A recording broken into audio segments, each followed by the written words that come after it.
हाँ स्टूडेंट्स, तो अब लेकर के आ गए हम न्यूमेरिकल। पिछले लेक्चर में आपको याद होगा कि ताप के साथ प्रतिरोध और प्रतिरोधकता में किस तरह से परिवर्तन हो रहा था, पूरा उसका हम बायोडाटा खोल कर रख दिए थे। पूरा डिटेल कॉन्सेप्ट बता चुके हैं पिछले लेक्चर में। इस लेक्चर को समझने के लिए अच्छे से पिछले लेक्चर को आपको कंफर्म देखना होगा, क्योंकि किस तरह से प्रतिरोध बदल रहा था चालक का, किस तरह से अर्धचालक का, किस तरह से मिश्र धातु का, किस तरह से कुचालक का, किस तरह से अतिचालक का, सुपर कंडक्टर का, है ना। तो देखा जाए बच्चों, ध्यान दिया जाए, यहाँ पर हम क्वेश्चन लेके आए। ऐसे तो ये दोनों का प्रतिरोध ऋणात्मक का बात हो रहा है, बस ये थोड़ा सा समझना है, क्योंकि क्वेश्चन कुछ बच्चों का मैसेज आ रहा था, कमेंट आ रहा था कि सर हमको ऋणात्मक प्रतिरोध अच्छे से क्लियर नहीं हो रहा कि ढाल कैसे ऋणात्मक हुआ। ये सिंपल सा बात है, ढाल ऋणात्मक तुमको ऐसे ही पता होना चाहिए, क्योंकि तुम अब 12th में जा चुके हो। मैथमेटिक्स में सर आपको आराम से बताए होंगे सरल रेखा का समीकरण y बराबर mx प्लस c, लेकिन थोड़ा सा हम अलग अंदाज में आपको बताने जा रहे हैं। ध्यान दिया जाए, ये दोनों क्वेश्चन में स्पर्श रेखा अगर हम खींचेंगे तो ढाल ऋणात्मक आना चाहिए, तो काम खत्म। जैसे देखो, ये दोनों क्वेश्चन तुरंत बन गया, एक हर एक क्वेश्चन कंपटीशन से उठाया हुआ है बच्चों। देखो, ये है आपका एम्स 14 का, CBSE 97 का, AIEEE 2002 का और IIT 80 का। ध्यान देना, ये दोनों ताप के साथ परिवर्तन किस रूप में होगा, जैसे ही पढ़ोगे वैसे टिक आउट करोगे, राइट। तो ध्यान देना, पहले हम ढाल समझाते हैं ऋणात्मक का मतलब क्या। जैसे यहां देखो बच्चों, ये I है और ये V है। बहुत सारा क्वेश्चन कराने जा रहे हैं, इतना ही नहीं, बहुत सारा क्वेश्चन कराने जा रहे हैं। तो यहां पर ढाल अगर हम लेंगे, अगर थीटा मानेंगे, तो यहां पर देखो बच्चों, ऐसे ऊपर में I है और नीचे में V है, तो यहाँ पे थीटा है। तो बताइए tan थीटा बराबर क्या हो जाएगा, लंब बटा आधार। बोलो बोलो। और लंब बटा आधार तो I बटा V क्या होगा, 1/r। क्यों? क्योंकि V बराबर IR होता है। कहां लिखें कहां लिखें कहां लिखें, V बराबर होता है IR, तो R बराबर हो जाएगा V बटा I। लेकिन I बटा V बराबर 1/r हो जाएगा। अरे मेरे भाई, V बराबर IR, तो I के साइड V को ले जाओ, तो I बटा V तो बराबर इधर ले आओ R, यानी 1/r। नहीं आया, बोलो जल्दी बोलो, जल्दी बोलो, एकदम आराम से क्लियर होगा। V बराबर IR होता है कि नहीं होता है, होता है। तो जब V बराबर IR होता है तो I बटा V, तो इधर 1 बच गया, तो 1/r क्लियर हो गया होगा। हाँ, अरे मेरे भाई, I बराबर हो जाएगा, R बराबर हो जाएगा V बटा I, R बराबर V बटा I, तो उसको पलट दो, 1/r बराबर I बटा V। ओके, तो अब बताओ यहां से कि tan थीटा ढाल ही तो होता है, होता है, यानी tan थीटा अगर प्लस में आ जाए तो 1/r भी प्लस में होगा। अच्छा, अगर 1/r प्लस में होगा तो प्रतिरोध भी प्लस में होगा। 1/r प्लस में तो R भी प्लस में, 1/r प्लस में तो R भी प्लस में। अब देखो, स्पर्श रेखा खींचो, अगर स्पर्श रेखा में कोण अगर 90 डिग्री से ज्यादा आ जाए तो समझ आना कि ढाल ऋणात्मक होगा। बहुत अच्छा, इधर स्पर्श रेखा खींचोगे तो कोण 90 डिग्री से कम प्रथम पाद में, है ना। और अगर ऐसे करोगे तो द्वितीय पाद में। देखो, इसको मिटा रहे हैं बच्चों, देखो ध्यान देना। जैसे अगर हम ऐसे स्पर्श रेखा खींचेंगे इस पर, तो कोण 90 से कम, यानी प्रथम पाद में ऑल पॉजिटिव होता है। लेकिन जैसे ऐसे स्पर्श रेखा खींचोगे, यानी ऐसा कुछ है, देखो, यानी द्वितीय पाद में। और द्वितीय पाद में याद करो, साइन और कॉसेक प्लस में होता है और tan माइनस में होता है। क्या बात है, वाह क्या बात है। यानी सोचो कि यहाँ जब हम स्पर्श रेखा खींचेंगे बच्चों, तो द्वितीय पाद में पहुंचा, देखो 90 से ज्यादा कोण है, और 90 से ज्यादा में कोण के लिए tan ऋणात्मक होता है। याद करो, ऐसा हम डायरेक्ट बताए थे कि जहां स्पर्श रेखा कुछ इस तरह का, यानी कोण 90 से ज्यादा, यानी ढाल ऋणात्मक। ढाल ऋणात्मक मतलब tan थीटा ऋणात्मक। कैसे? तो ये स्पर्श रेखा द्वितीय पाद में जा रहा है, द्वितीय पाद में साइन कॉसेक पॉजिटिव होता है, बाकी निगेटिव होता है, तो tan निगेटिव होगा। tan निगेटिव तो प्रतिरोध ऋणात्मक, tan ऋणात्मक तो प्रतिरोध ऋणात्मक। अरे वाह, अरे वाह। यानी किस भाग में प्रतिरोध ऋणात्मक आ रहा है बच्चों, याद कीजिए, प्रतिरोध ऋणात्मक किस भाग में, जल्दी बोलो। तो AB भाग में, AB क्षेत्र में। क्लियर हो गया होगा, क्लियर हो गया होगा। यानी ये सेकंड क्वाड्रेंट में जा रहा है, द्वितीय पाद में जा रहा है, और द्वितीय पाद में tan थीटा क्या होता है, निगेटिव, ऋणात्मक, और tan थीटा ऋणात्मक तो 1/r ऋणात्मक, यानी r भी क्या होगा, r निगेटिव होगा। कब? क्योंकि tan थीटा निगेटिव है। जब tan थीटा निगेटिव, द्वितीय पाद में, समझना ध्यान से समझा रहे इसलिए क्योंकि ये भी क्वेश्चन उसी पे है, tan थीटा ऋणात्मक तो r ऋणात्मक। क्लियर? अरे द्वितीय पाद में साइन कॉसेक प्लस होता है, बाकी ऋणात्मक होता है, तो tan ऋणात्मक होगा, tan ऋणात्मक होगा तो r भी ऋणात्मक होगा कि नहीं होगा। तो ये किस भाग में, तो ए बी भाग में। दिए गए चित्र में किस क्षेत्र में प्रतिरोध ऋणात्मक है, तो ए बी क्षेत्र में। राइट राइट, क्योंकि ओम के नियम का पालन नहीं कर रहा है। क्यों ओम का नियम का पालन नहीं कर रहा है ये? क्यों? क्योंकि सरल रेखा नहीं है। भी और आई के बीच खींचा गया ग्राफ जो होना चाहिए, आई और भी के बीच, वो सरल रेखा होना चाहिए। हाँ, ओके। यानी ढाल हमेशा नियत, यानी प्रतिरोध नियत, प्रतिरोध नियत, यानी ताप में परिवर्तन नहीं होना चाहिए। हाँ, तो ताप में परिवर्तन नहीं होगा, प्रतिरोध में परिवर्तन नहीं होगा, क्योंकि प्रतिरोध के साथ, प्रतिरोध का ताप के साथ परिवर्तन ही तो हम समझा रहे हैं इसमें। पिछले लेक्चर में हम प्रतिरोध का ताप के साथ परिवर्तन किस रूप में होगा हम समझा चुके हैं।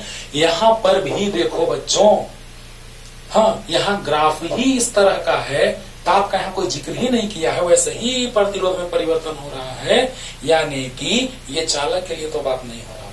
अरे वाह, अब देखो बच्चों, तो ए बी क्षेत्र में ढाल ऋणात्मक हो गया, ए बी आंसर। वाह क्या बात है। देखो, हाँ, जैसे ही ढाल स्पर्शरेखा खींचो, इस क्षेत्र में स्पर्शरेखा खींचोगे प्रथम पाद में आ जाएगा, इस भाग में स्पर्शरेखा खींचोगे द्वितीय पाद में आ जाएगा, इस भाग में स्पर्शरेखा खींचोगे, देखो देखो ऐसे, मतलब ऐसे प्रथम पाद में, यानी इस भाग में स्पर्शरेखा खींचोगे तो क्या मतलब बोलो, क्या मतलब बोलो, यानी कि CD में प्रतिरोध ऋणात्मक हो जाएगा, क्योंकि जैसे ही ऐसे स्पर्शरेखा खींचेंगे तो प्रथम पाद, ऐसे स्पर्शरेखा खींचेंगे तो प्रथम पाद, लेकिन ऐसे स्पर्शरेखा खींचेंगे तो द्वितीय पाद, और द्वितीय पाद में tan ऋणात्मक होता है, और tan ऋणात्मक तो r भी ऋणात्मक। अरे मेरे भाई, tan थीटा बराबर 1/r, ये ऋणात्मक होगा तो क्या ये वाला ऋणात्मक नहीं होगा?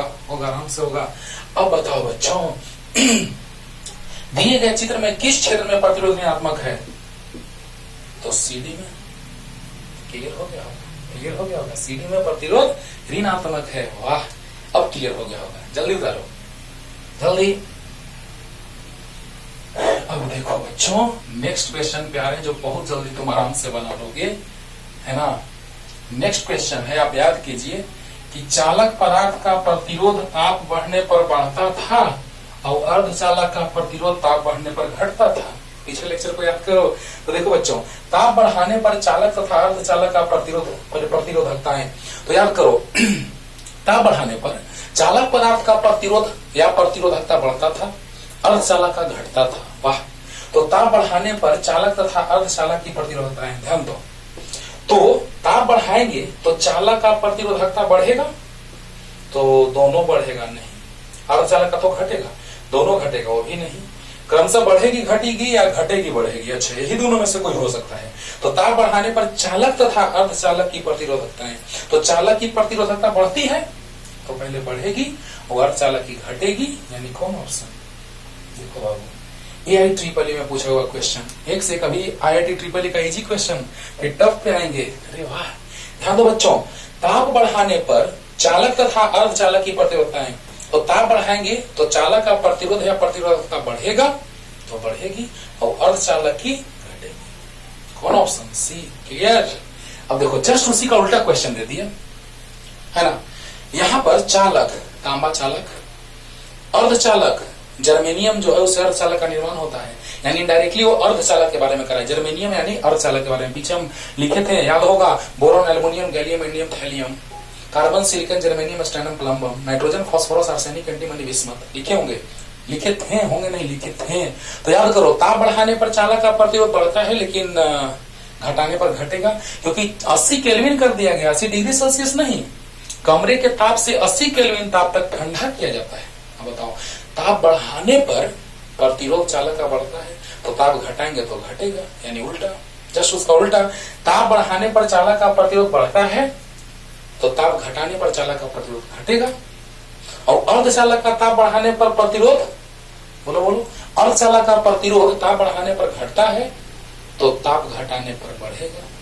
वाह, देखो बच्चों कंफ्यूज नहीं होना है, ध्यान से, इसीलिए दोनों क्वेश्चन एक साथ रखे हैं कि ताप बढ़ाने पर चालक का प्रतिरोध या प्रतिरोधकता बढ़ेगा और अर्धचालक का घटेगा, है ना। लेकिन इसका जस्ट उल्टा, तो जब तांबा का टुकड़ा तथा जर्मेनियम का दोनों को कमरे के ताप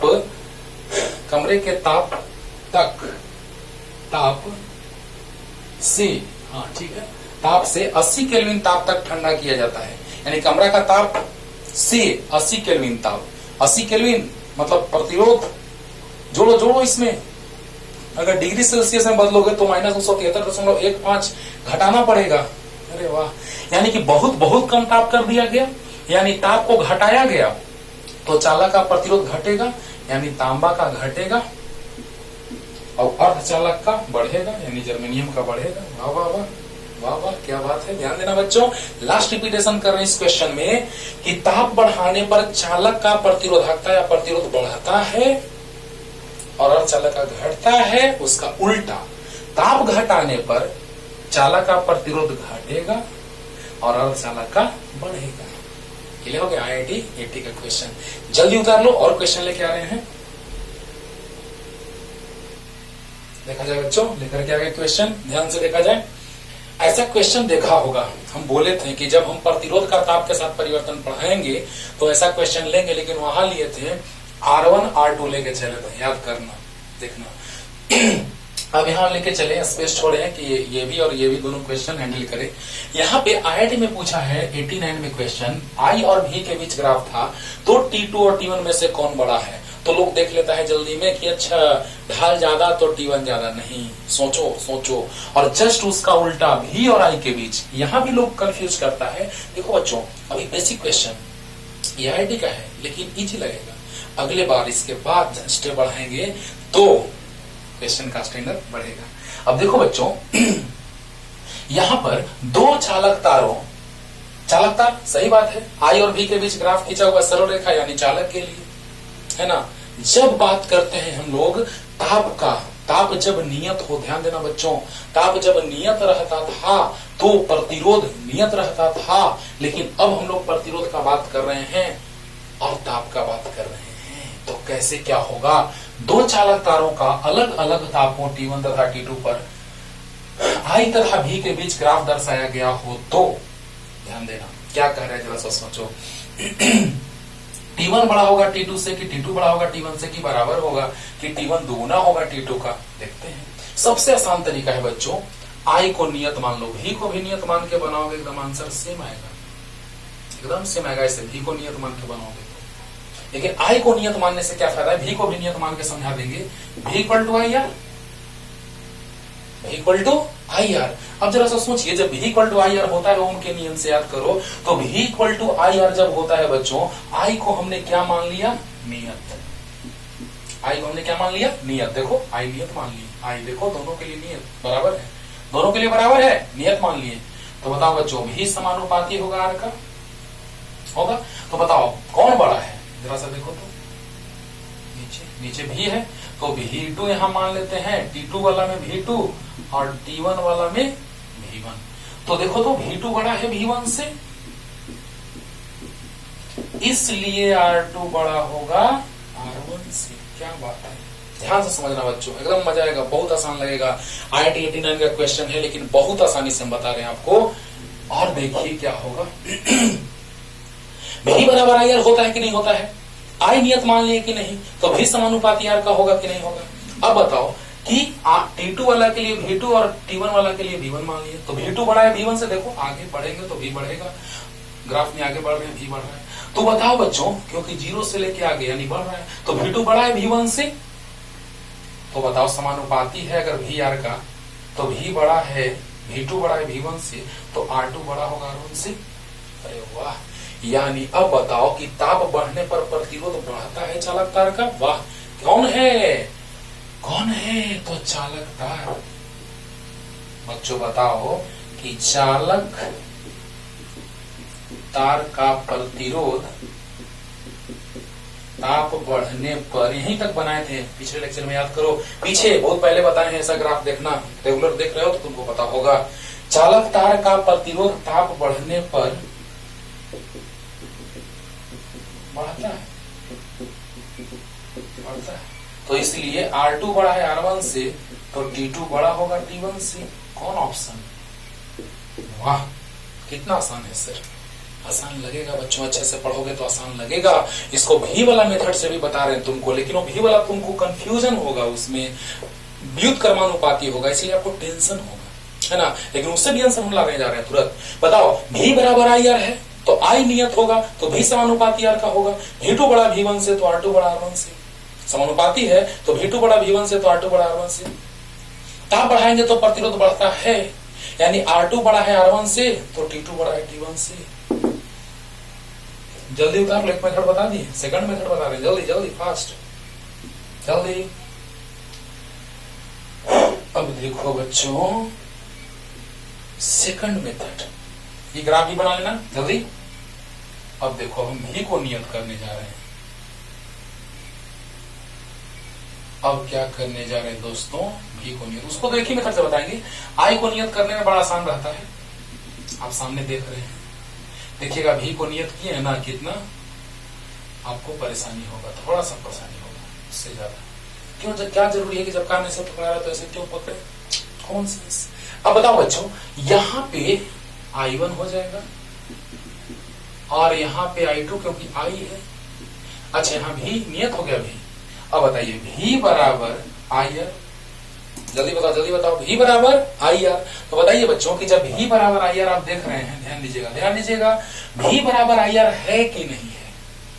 पता है तुमको। अब बताओ, भी जब नियत मान लेंगे तो IR भी नियत हो जाएगा। जब ये नियत तो IR भी नियत हुआ। परेशानी, व्युत्क्रमानुपाती का टेंशन होना स्टार्ट हो गया। अब बताओ, I बराबर नियत को कांस्टेंट लिखते हैं बटा में R। अब बताओ, अब व्युत्क्रमानुपाती यानी I2 बड़ा है I1 से। बोलो बोलो जल्दी बोलो जल्दी बोलो। अरे बताओ, I2 बड़ा है किस? अरे सॉरी, यहाँ T1 है तो यहाँ I1 होगा बच्चों। सॉरी, T1 है तो यहाँ I1 होगा और T2 है तो यहाँ I2 होगा बच्चों। तो I1 बड़ा है I2 से। सॉरी, ध्यान दो ध्यान दो ध्यान दो। T1 वाला के लिए I1 होगा और T2 वाला के लिए I2 होगा। तो I1 बड़ा है I2 से। बताओ बताओ, भी बराबर IR होता है कि नहीं? भी को हमने नियत माना कि नहीं? जब भी नियत तो IR भी नियत। I बराबर नियत बटा में R। अब बताओ कि T1 वाला के लिए I1, T2 वाला के लिए I2, तो I1 बड़ा है I2 से कि नहीं है? तो व्युत्क्रमानुपाती है तो R2 बड़ा होगा R1 से। अरे वाह अरे वाह वाह वाह, क्या बात है। अब बताओ बच्चों कि I1 बड़ा है I2 से तो R2 बड़ा होगा R1 से। क्यों? क्योंकि व्युत्क्रमानुपाती है। अब बताओ, जब R2 बड़ा होगा R1 से तो चालक के लिए ताप बढ़ने पर प्रतिरोध बढ़ता है तो T2 बड़ा होगा T1 से। चालक के लिए ताप बढ़ने पर प्रतिरोध बढ़ता है तो प्रतिरोध ताप बढ़ने पर बढ़ता है, तो अगर R ज्यादा है R2 R1 से तो T2 T1 से बड़ा होगा। अरे ताप बढ़ने पर प्रतिरोध बढ़ता है तो R2 बड़ा है R1 से तो T2 बड़ा होगा T1 से। वाह, दोनों मेथड से आंसर वही आया आया। लेकिन अब देखो बच्चों उसमें क्या होगा, जल्दी जल्दी। अब देखिए उसमें क्या होगा बच्चों। I वाला नियत करने से समानुपाती रहता है, आसानी होता है, इसीलिए आपको पॉज करके स्टार्टिंग में लिख लिए होंगे बच्चों। हमें आशा नहीं, पूर्ण विश्वास है। चलो अब देखो नेक्स्ट। अब देखो नेक्स्ट, ऊपर में भी है, नीचे में I है, T1 T2 है। अब देखते हैं कौन बड़ा। तो सबसे पहले आपका काम क्या है, I को नियत मान लीजिए तो ज्यादा आसानी से क्वेश्चन बनेगा। I नियत माने ऐसे बोलो, I नियत बोलो, अरे बोलो, I नियत हो गया। तो बताओ बच्चों, यहाँ T1 है तो यहाँ V1 हो जाएगा और T2 वाला के लिए V2, क्योंकि ये भी अच है, ये विभव वाला अच है, विभवांतर वाला, ये धारा वाला। तो ये धारा वाला अच है तो धारा को हमने नियत मान लिया। देखो धारा को हमने नियत मान लिया। अब बताइए बच्चों, T1 है तो V1 है, T2 है तो V2 है। T1 है तो V1 है, T2 है तो V2 है। अब बताओ जल्दी से बताओ कि V बराबर IR होता है। I को हमने नियत मान लिया है, जल्दी बोलो। तो जब I को हमने नियत मान लिया है, अरे भाई परिवर्तन हो रहा है। तीन परिवर्तित होने वाला अगर है तो एक को नियत मानोगे तब ना तुमको आसानी होगा समझने में। तो बताइए कि I नियत है तो भी समानुपाती R होगा कि नहीं। अब कौन बड़ा है, V1 बड़ा है V2 से, इसलिए R1 बड़ा होगा R2 से। खेला बदल गया ना बच्चों। ऐसे ही क्या करता है ना बच्चा लोग कि बना लेता है यहाँ आई, यहाँ भी IIT वाला क्वेश्चन अभी तुरंत बनाए और वही देख करके टिक मार देगा T2 बड़ा T1 से। इसीलिए बच्चों पहले ध्यान से क्वेश्चन को पढ़ा करो कि आखिर क्वेश्चन कह क्या रहा है, राइट। क्वेश्चन कह क्या रहा है पहले वो चीज समझिए। यहाँ आई था, यहाँ भी था, तो T2 बड़ा T1 से था कि नहीं था। जस्ट अभी IIT का क्वेश्चन 89 का करवाएं। लेकिन यहाँ देखो बच्चों कि यहाँ भी और आई के बीच ग्राफ है, T1 T2 है। जरा सा सोच के देखो कि आई को नियत मान लिए तो भी समानुपाती R होगा। T1 तो V1, T2 तो V2, तो V1 बड़ा है V2 से। बोलो तो समानुपाती है तो R1 बड़ा होगा R2 से। और ताप बढ़ाने पर प्रतिरोध बढ़ेगा, यानी जिसका प्रतिरोध ज्यादा है उसका ताप ज्यादा है, जिसका प्रतिरोध ज्यादा उसका ताप ज्यादा है। यानी R1 के लिए T1 ज्यादा, R2 के लिए T2 कम। T1 बड़ा है T2 से, यानी ऑप्शन ए। वाह, अच्छा बदला ऑप्शन बदला, अच्छा बदला ऑप्शन बदला। समझे। तो बताओ बच्चों यहां से लास्ट रिपीटेशन आई नियत कर दिए भी समानुपाती R हो गया तो V1 बड़ा है V2 से, तो R1 बड़ा होगा R2 से। ताप प्रतिरोध ज्यादा तो ताप ज्यादा, प्रतिरोध कम तो ताप कम, यानी T1 बड़ा T2 से। Option number A answer. Clear. जल्दी जल्दी जल्दी। आई नियत मानने से बहुत आसानी होता है, समानुपाती का खेल है, इसीलिए टफ नहीं लगेगा। अब बताइए, ये तो बहुत सिंपल क्वेश्चन है, लेकिन इसी पे देखना कंपटीशन में कैसे क्वेश्चन पूछता है। अभी तो इजी क्वेश्चन इस पे लाए, एकदम इजी है, बहुत ही इजी है ना।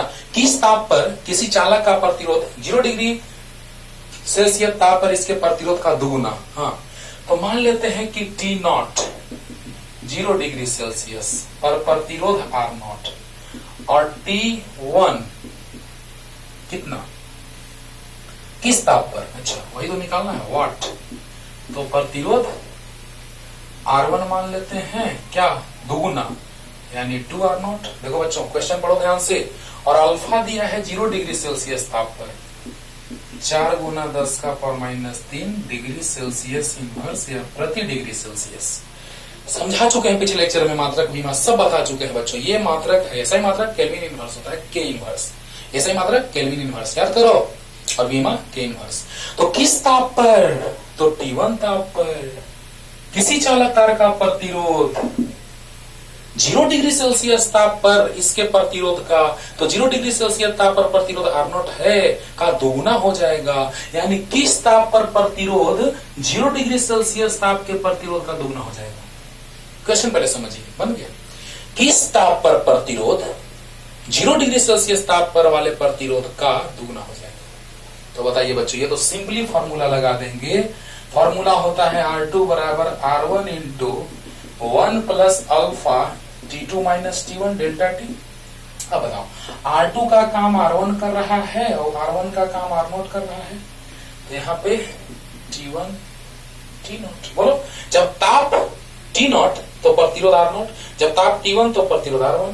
अब बताओ R1 का मान कितना, तो 2R0, R0 1 प्लस अल्फा छोड़ देते हैं अभी बाद में, T1 माइनस T0 0। अब बताओ ये अंतर डिग्री सेल्सियस में आएगा, क्योंकि T1 को डिग्री सेल्सियस में मान के चल रहे हैं, ये डिग्री सेल्सियस, और degree Celsius minus degree Celsius, तो परिवर्तन ताप में डिग्री सेल्सियस में आएगा, और इसका ऐसी मात्रक है डिग्री सेल्सियस इनवर्स कट जाएगा। यानी R0 से R0 कट गया बच्चों, तो 2 और 1 इधर आएगा, तो -1 बराबर अल्फा इंटू T1, तो 1 बटा अल्फा बराबर T1। जल्दी उतार लो, बस सोल्व कर दे, यहाँ कर दे सोल्व लो। तो T1 बराबर आ गया 1 बटा अल्फा, अल्फा 4 गुना 10 का पावर -3 ऊपर जाएगा 1000 बटा 4, तो 25 चौका 100, 250 डिग्री सेल्सियस आंसर। यानी कि 0 डिग्री सेल्सियस ताप पर उसका प्रतिरोध अगर R0 है तो उसका दोगुना करने के लिए प्रतिरोध ताप को 250 डिग्री सेल्सियस बढ़ाना होगा। प्रतिरोध अभी मान लो कि 5 ओम है, 10 ओम करने के लिए ताप 0 से 250 करना होगा। क्लियर हो गया होगा। कुछ नहीं है, बस फॉर्मूला पुटिंग। ये क्वेश्चन बड़ा आसान है, लेकिन अब देखना क्वेश्चन कैसा लेके आने जा रहे हैं, जल्दी से लिख लो। देखा जाए बच्चों, तो आ गए नेक्स्ट क्वेश्चन ले करके, और बहुत बहुत ज्यादा इंपॉर्टेंट, बहुत ज्यादा। ये है IIT 2007 का, ये है IIT 80 का क्वेश्चन, और ये है इसी पे बेस्ड क्वेश्चन, लेकिन तीनों एक दूसरे पे बेस्ड है, समझ लो। यानी कि आप आराम से जब बना लेते हैं R2 बराबर R1 into 1 plus alpha T2 minus T1 मतलब डेल्टा T करके क्वेश्चन बना लेते हैं, लेकिन माइंड इट, जब 12th क्लास में आए, हाँ सिंपल सा क्वेश्चन, अभी तुरंत हम दिखाए हैं जस्ट पीछे तुरंत अभी, कि प्रतिरोध को दोगुना कर दिया जाए, प्रतिरोध को 10% बढ़ा दिया जाए। अब मान लो इसी क्वेश्चन में 10% बढ़ाने का बात आता, तो क्या लिख दे कि R1 प्लस R1 गुना 10/100 बराबर R1 इंटू प्रारंभिक ताप दे देता, अंतिम ताप पूछ देता, आंसर आ गया है ना। ये कितना आ जाता, तो 10 और 1 11, R1/10 और R1 into 1 plus alpha T2 minus T1। देखो बच्चों, ऐसे क्वेश्चंस 12th में आते हैं, लेकिन ऐसा क्वेश्चन भी अगर आ जाए तो क्वेश्चन देखने के साथ ही याद आएगा कि अच्छा सर आप ऐसा क्वेश्चन बताए थे। लेकिन बेसिक क्वेश्चन आया तब तो तुरंत क्लियर, R1 से R1 कट गया। अरे यहाँ 10 LCM ले लिए, 10 और 1 11, 10% बढ़ गया, तो जितना मेरे पास पैसा है उसका 10% बढ़ गया, तो जितना है प्लस जितना है का 10/100, तो आगे R1 प्लस R1 गुना 10/100 यानी 10 और 1 11, R1/10। R1 से R1 कट गया, अल्फा का मान दे देगा T1, प्रारंभिक ताप दे देगा, पूछेगा अंतिम ताप कितना होगा, आंसर आ गया।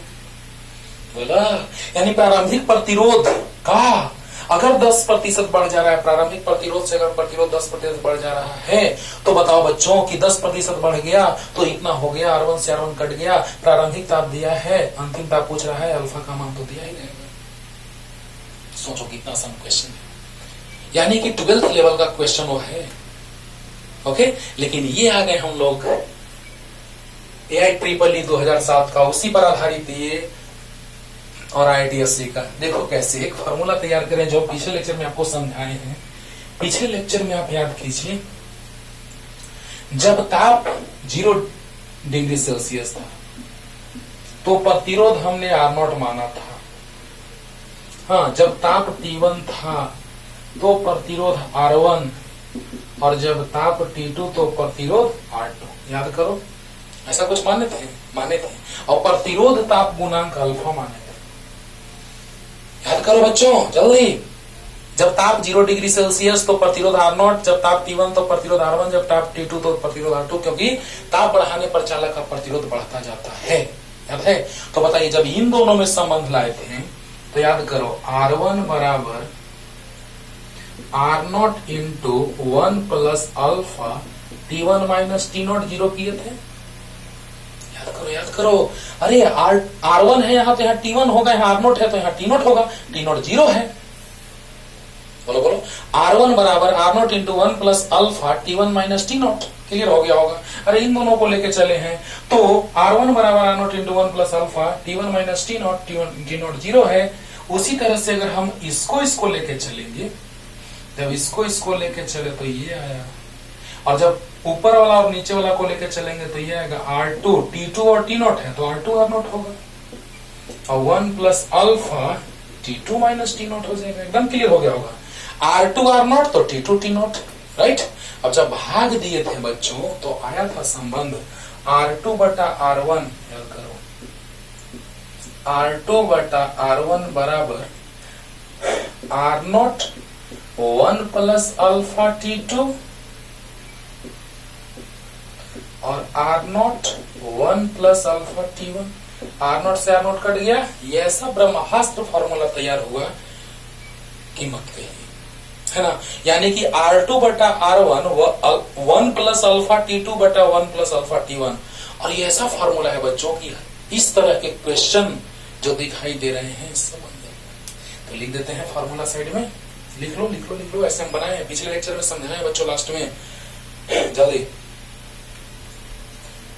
तो यहां से एक फॉर्मूला हम रखते हैं, और जैसे ही ऐसा क्वेश्चन देखना तुरंत दिमाग में ये फॉर्मूला स्ट्राइक करना चाहिए लेकिन कॉन्सेप्ट हम समझा दिए।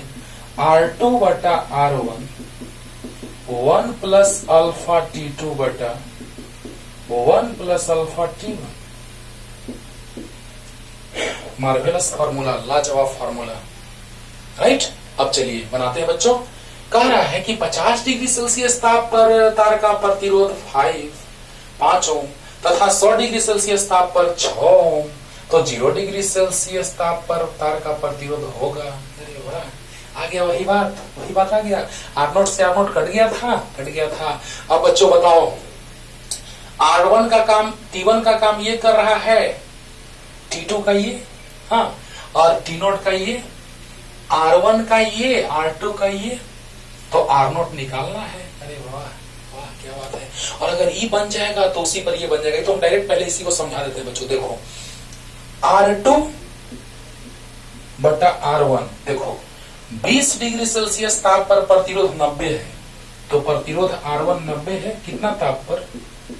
अच्छा, अल्फा का मान भी दिया है, देखो 4.28 गुना 10 का पावर -3, और T2 तो T1 ये हो जाता है और T2 ये, और 0 वाला हो जाता है T0। अरे बोलो, T0 जो हो जाता है बच्चों वो 0 डिग्री सेल्सियस, तो R0 इसी ताप पर प्रतिरोध, T1 तो 20 डिग्री सेल्सियस। ध्यान से समझो, तीनों क्वेश्चन इसलिए लिए हैं क्योंकि कंपैरिजन करना तुम्हारे लिए बहुत आसान हो जाएगा। और R1 90 ओम दिया है और 60 डिग्री सेल्सियस ताप, यानी T2 60 डिग्री सेल्सियस, तो R2 आपसे पूछ रहा है व्हाट।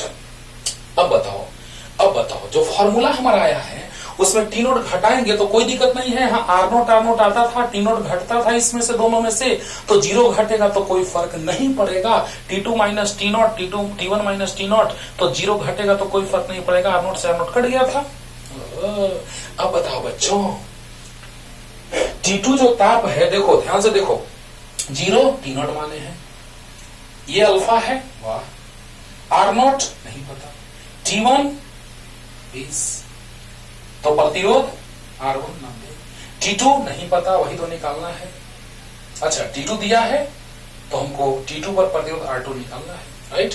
अब देखिए बच्चों, ये हो गया 1 प्लस अल्फा T2 मतलब कितना, ये देखो, ये डिग्री सेल्सियस इनवर्स है और डिग्री सेल्सियस से कट जाएगा, वाह 60, T2 60 है, देखो T2 60 है, और 1 प्लस 4.28 गुना 10 का पावर -3 गुना T1 20 है, देखो कितना आसानी से बन गया। ये फॉर्मूला ब्रह्मास्त्र समझ लो, स्टैंडर्ड क्वेश्चन बनाने का ये ब्रह्मास्त्र है। क्योंकि इस क्वेश्चन को गलत बना दिया जाता है, ऐसे ही आंसर ये आना चाहिए, आ जाता है ये है। बहुत सारे बुक्स में देखेंगे आपकी गलत इसको बनाया हुआ है। यानी कि ऐसे क्वेश्चन को बहुत सारे बुक क्या करते हैं, डायरेक्ट R2 बराबर R1 इंटू, एकदम सच्चाई है, ये सच है ना, कि बहुत सारे बुक गलत बनाते हैं, है ना।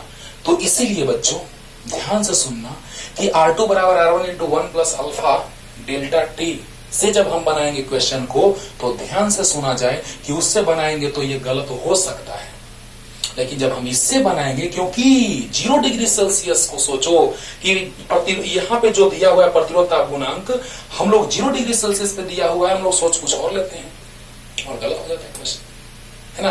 तो सोचो बच्चों कि जैसे ही अल्फा का मान दिया है, T2 का मान 60 दिया है, अल्फा का मान दिया है, T1 का मान 20 दिया है, सोल्व करेंगे और इससे गुना करेंगे तो R2 नहीं आ जाएगा। ये तुम्हारा काम है, जो भी आएगा ओम में आंसर हो जाएगा, ये तुम्हारा काम है। कितना आसान है बोलो। इसी से हम सबको, मतलब यही हम चाह रहे हैं कि इसको ऐसा हम घुमा करके बताएं तुमको कि एक ही जैसा तुमको सब लगे, ओके, एक ही जैसा लगे बच्चों। सोचो यहाँ पर R2 बटा R1 90 है, 1 plus alpha T2 60, 1 plus alpha T1 20, put करो, क्योंकि यहाँ इसका मात्रक था ऐसे, इसका मात्रक था डिग्री सेल्सियस इनवर्स, और इसका डिग्री सेल्सियस, तो कट जाएगा, मात्रक खत्म, इसका ही मात्रक खत्म। क्लियर? तो जल्दी से उतार लीजिए, बना लीजिएगा, हमको पता है, जल्दी पूरा उतार लो पॉज करके पहले, और इसको भी उतार लो। और अब हम आते हैं बाबू ऊपर वाले क्वेश्चन पर। सबको हम इसी मेथड से बता देंगे, बस आपको विश्वास हो जाएगा कि हाँ सर ये तो सच में ब्रह्मास्त्र है ना बच्चों। अब देखा जाए इस क्वेश्चन को, चलो उसी को लेके चलते हैं, बड़ा मजा आएगा। R2 बटा R1, क्योंकि R0 0 डिग्री सेल्सियस पे, तो ये सब कुछ हम समझा दिए अभी जस्ट। R0 से R0 कट गया था, 1 प्लस अल्फा T2 और 1 प्लस अल्फा T1। अब बताओ बच्चों, यहां से R2 कितना, आपको सब कुछ पता है कि ये T1 है, ये R1 है, चलो लिख देते हैं। T1 है 50 डिग्री सेल्सियस, तो R1 है 5 ओम। T2 है 100 डिग्री सेल्सियस, तो R2 है 6 ओम। तो T0 है 0 डिग्री सेल्सियस, तो R0 निकालना है व्हाट। देखो बच्चों, क्वेश्चन बदल गया, कॉन्सेप्ट वही है। क्वेश्चन बदल गया, कॉन्सेप्ट वही है, राइट। अब देखो T1 50 है, 50 डिग्री सेल्सियस था, पर प्रतिरोध 5 है। T2 100 है, तो प्रतिरोध 6 है। अब जब T1 होगा तो प्रतिरोध कितना, 0 डिग्री सेल्सियस पर प्रतिरोध पूछा जा रहा है बच्चों। अब देखिए R2 बटा R1, R0 से R0 कट गया था, T0 घटा था 0 0, तो कोई दिक्कत नहीं, खत्म। T0 0 है, T2 minus T0, T1 minus T0 किए थे, 0 आया था, घट गया था। 0 घटेगा कोई फर्क नहीं पड़ेगा। R2 कितना है 6, R1 कितना है 5, 1 प्लस अल्फा नहीं पता है। T2 कितना है, T2 100, 1 प्लस अल्फा T1 कितना है 50। अब बताइए बच्चों, 6 में 1 से गुना होगा 6, 6 बचे 30, 300 अल्फा बराबर कितना 5 प्लस 500 अल्फा। अब बच्चों बताओ, ये उधर जाएगा, ये इधर आएगा, तो 6 माइनस 5 बराबर 500 अल्फा माइनस 300 अल्फा, तो 200 अल्फा बराबर 1, तो अल्फा बराबर 1 बटा 200। अब याद करो, याद है R1 बराबर क्या लिखे थे, R0 into 1 plus alpha T1 minus T0 लिखे थे, याद करो। अरे इसी से तो लाए थे, T0 को 0 रखे थे। अरे देखो, जब प्रतिरोध R1 है यानी ताप T1 है, जब प्रतिरोध R0 है यानी ताप T0 है। जब ताप T1 प्रतिरोध R1, ताप T0 प्रतिरोध R0। बोलो अब बताओ, R1 कितना, R1 5, R0 नहीं पता, 1 प्लस अल्फा 1 बटा 200 आया है, और T1 1 बटा 200 आया है। T1 50 minus 0। अब बताओ बच्चों, 5 बराबर R0 इंटू 50 माइनस 0, 50 50 चौका 200, 4 एकम 4 एक 5 बटा में 4, 5 से 5 कट गया एक बार में, R0 4 आ गया, 4 एकम 4। लेकिन ये ऐसा भी क्वेश्चन था कि आप आराम से ट्रिक लगा के सोच सकते हैं direct heat and trial method से। ऐसे ताप 50 बढ़ा तो प्रतिरोध 1 बढ़ा, तो ताप 50 घटेगा तब ना 0 होगा, तो प्रतिरोध 1 घटेगा तब ना 4 होगा, है ना। बताओ बच्चों, 50 से 100 होगा तो 5 से 6 होगा, तो 50 से 0 होगा तो 5 से 1 घटेगा, 4 हो जाएगा। लेकिन नहीं, वैसे मत बनाइएगा, क्योंकि एक 2 वैल्यू दिया, एक और वैल्यू देता ना कि यहाँ पे 150 ताप देता और प्रतिरोध 7 देता, तो ज्यादा अच्छा रहता सोचने में। क्योंकि 2 बिंदु से ऐसे सोचोगे तो 2 बिंदु से पता नहीं चलता है कि सरल रेखा है कि वक्र है, 3 बिंदु से पता चलता है कि सरल रेखा है कि वक्र है। इसलिए 2 मान से मत सोचिएगा डायरेक्ट और अकबक में गलत कर दीजिएगा। इसीलिए हम समझा दिए थोड़ा सा हीट एंड ट्रायल से बनाना, लेकिन सोच समझ के। तो आप समझ गए होंगे एक बार में एकदम, ये क्लियर है। फॉर्मूला अल्फा निकाल लिए, R1 R0 1 plus alpha delta T, जब R1 तो T1, R0 तो T0। क्लियर, जल्दी जल्दी 4 आ गया। कितना आसान है बाबू, देखो सोचो सोचो, रट के पढ़ने से कुछ नहीं होगा बाबू, है ना। एक ही टाइप का 3 क्वेश्चन क्यों रखे आपके सामने है, पता चल रहा होगा। और ये भी क्वेश्चन देखना, तुरंत समझा देंगे, बन जाएगा। देखो बच्चों, ऐसे डायरेक्ट बनाओगे 1100 आंसर आएगा, गड़बड़ हो गया। यानी कहने का मतलब कि अब देखने से पता चल रहा होगा, 0 पर प्रतिरोधकता ताप गुणांक दी, प्रतिरोध ताप गुणांक दिया हुआ है, यानी T0 0 डिग्री सेल्सियस, R0 के बारे में कोई जानकारी नहीं, T1 300 केल्विन, तो 273 घटा दो 27 डिग्री सेल्सियस, राइट। तो प्रतिरोध 1 ओम है, यानी R1 दिया है 1 ओम। तो कह रहा है कि प्रतिरोध 2 ओम हो जाएगा किस ताप पर? व्हाट? प्रतिरोध 2 ओम। और ये क्वेश्चन आगे ठीक है। देखो बच्चों ध्यान देना, फॉर्मूला मेरे सामने है R2 बटा R1 1 प्लस अल्फा T2 बटा 1 प्लस अल्फा T1। देखो बाबू प्रतिरोध को डिग्री सेल्सियस में बदल लिए हैं। अब बताओ, ध्यान देना, फॉर्मूला क्लियर होगा। R2 2 है, R1 1 है, 1 प्लस अल्फा दिया है 0.00125 डिग्री सेल्सियस में। तो डिग्री सेल्सियस में बदल चुके हैं। T2 नहीं पता, T1 पता है, T2 और 1 plus alpha 0.00125 T1 degree Celsius inverse है और डिग्री सेल्सियस गुना होगा, कट जाएगा 27। जब इसको सोल्व करोगे बाबू, आराम से सोल्व कर लोगे, T2 निकाल लोगे आराम से, इससे गुना, हाँ, और फिर -1 होगा, फिर भाग होगा, सोल्व कर लोगे आराम से। यहां से T2 तुम निकालोगे तो 854 डिग्री सेल्सियस है, यानी कि 27 डिग्री सेल्सियस ताप पर प्रतिरोध, आराम से सोल्व कर लोगे यार। तो 27 डिग्री सेल्सियस ताप पर प्रतिरोध 1 ओम है, तो किस ताप पर प्रतिरोध 2 ओम हो जाएगा? आ गया। लेकिन केल्विन में आंसर है, तो 273 जोड़ दो, 854 प्लस 273 4 3 7 7 5 12 की 2 हासिल 1 8 2 10 1 11 केल्विन, और आंसर इज डी। कोई दिक्कत नहीं, ध्यान देना। लास्ट रिपीटेशन, R2/R1 पता है, ऐसा क्वेश्चन रहे दिमाग में तुरंत सेट कर लो। अच्छा, R2/R1 1 plus alpha T2 by 1 plus alpha T1, और यहां से आप आराम से R2/R1 का मान रख दिए, 1 प्लस अल्फा का मान रख दिए, अल्फा का मान रख दिए, T1 का मान रख दिए, T2 निकल गया 854 में 273 जोड़ देंगे, केल्विन में आ जाएगा, क्योंकि केल्विन में ऑप्शन दिया है। जल्दी उतारो, कुछ और क्वेश्चन लेकर आते हैं। तो हर तरह का क्वेश्चन, प्रतिरोध में ताप के साथ परिवर्तन, प्रतिरोधकता में ताप के साथ परिवर्तन पर आधारित प्रश्न होता है समाप्त। और हर एक क्वेश्चन को आप आराम से बना लेंगे। और यहाँ देखिए कुछ समूहन का क्वेश्चन है, ध्यान देना।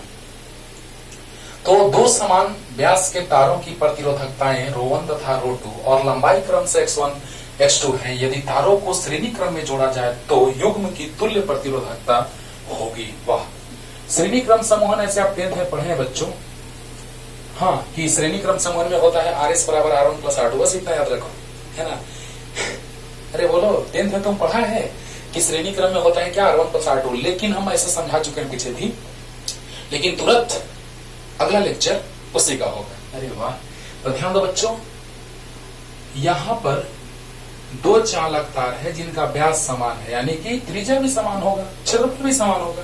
जब व्यास समान है तो त्रिज्या क्षेत्रफल समान होगा। ओके, तो इसकी प्रतिरोधकता है ρ1, इसकी ρ2, हाँ, इसका लंबाई है x1 और इसका लंबाई है x2, लेकिन दोनों का व्यास सेम है, तो अनुप्रस्थ काट का क्षेत्रफल भी समान होगा।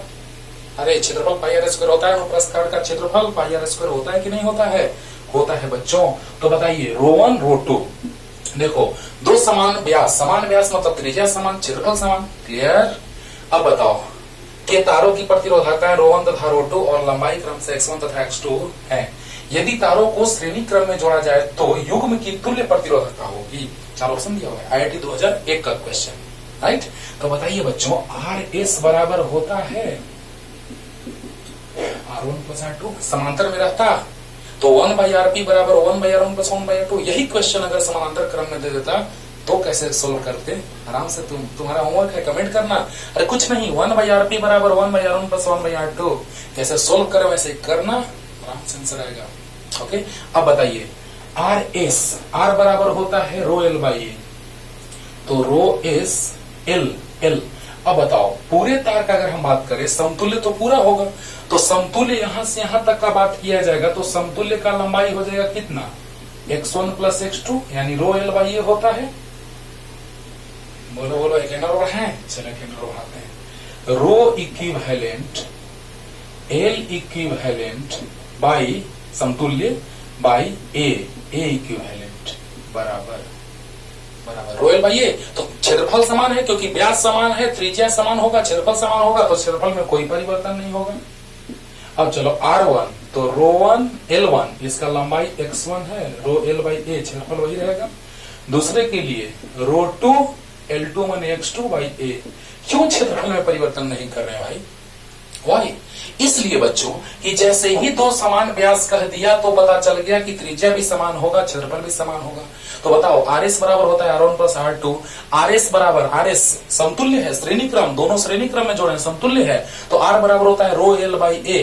तो रो समतुल्य निकालना है, समतुल्य यानी तुल्य, प्रतिरोधकता होगी तो वही तो निकालना है। एल समतुल्य तो पूरा, समतुल्य माने पूरा, बटा में क्षेत्रफल, क्षेत्रफल तो वही रहेगा।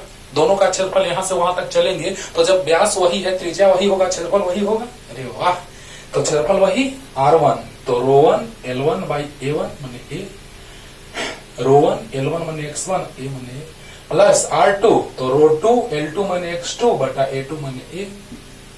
अब बताओ बच्चों, रो इक्विवेलेंट लंबाई कितना समतुल्य, तो x1 प्लस x2 बटा में ए, दोनों में ए, एलसीएम ले लेते हैं, रो1 x1 प्लस रो2 x2। देखो अब लेवल थोड़ा सा कैसे बढ़ता है, लेवल देखो जरा सा, है ना। 12th के क्वेश्चन से आईआईटी का क्वेश्चन का स्टैंडर्ड कैसे बढ़ जाता है तुम्हारे सामने। रो2 x2 by x1 plus x2, और ये क्वेश्चन का ऑप्शन होता है A, option number A answer. Last repetition ध्यान से समझिए, लास्ट रिपीटेशन ध्यान से। ताप में परिवर्तन के साथ अब क्वेश्चन आराम से बनेगा, और इसमें तो बस श्रेणी क्रम में जोड़े हैं, आराम से बन गया। RS बराबर होता है R1 प्लस R2। तुरंत अगले लेक्चर में क्या रहे हैं, श्रेणी क्रम समूह, समांतर क्रम समूह, प्रतिरोधकों का समूहन, है ना। तो बताइए बच्चों कि RS समतुल्य यानी रो समतुल्य इक्विवेलेंट L समतुल्य बटा ए वही होगा क्योंकि व्यास वही है, तो त्रिज्या वही, क्षेत्रफल वही होगा। और R1 तो रो1 L1 माने x1 बटा A1 माने ए, और R2 तो रो2 L2 माने x2 और A माने ए वही, क्योंकि व्यास वही है, त्रिज्या क्षेत्रफल वही रहेगा। तो रो इक्विवेलेंट लंबाई इक्विवेलेंट कितना, पूरा लंबाई कितना x1 प्लस x2, क्षेत्रफल तो वही रहेगा। क्षेत्रफल से एलसीएम ले लिए तो रो1 x1 प्लस रो2 x2। अब बताओ ये से कट गया, ये नीचे आ गया row equivalent row one x1 plus row two x2 by x1 plus x2, और option number A is the right answer. अच्छे से पढ़ते रहिए, अगले लेक्चर में आएगा कॉन्सेप्ट लेके आते हैं। खूब पढ़िए, खूब आगे बढ़िए।